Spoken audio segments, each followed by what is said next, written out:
It's a video on how to clean the System 3, the big filter. Put your pool pump in service mode so it doesn't turn on.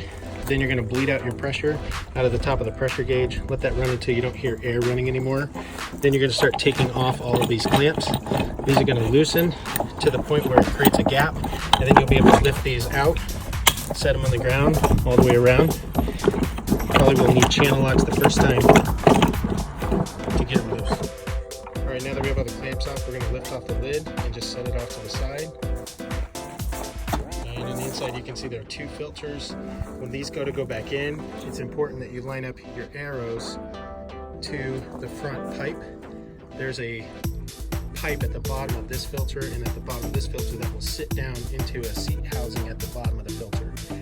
So next step will be pull these out, haul them up to the street, and rinse them out. Alright, filters are all clean. We do it in the street so that way we're not just having debris in the backyard that's going to end up back in the pool. Now we're going to go reinsert the filter. As your filter sets in, you're going to line up your arrow with the bottom seat. You'll see there's two little openings that these sit on. So you can put your big one in first, smaller one in second. Alright, both filters are in. Now the lid's going to go back on.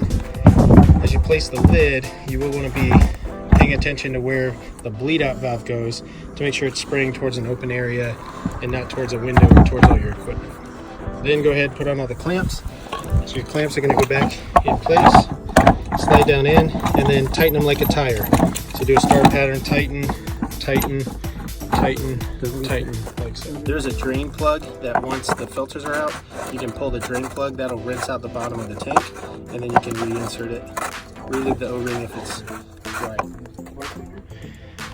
Then once all the clamps are back on, make sure those are tightened.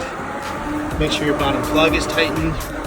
Turn your pump back on, and then you're going to bleed out this pressure gauge. Just let that run until it blows water, and then tighten this back up, and you're good to go.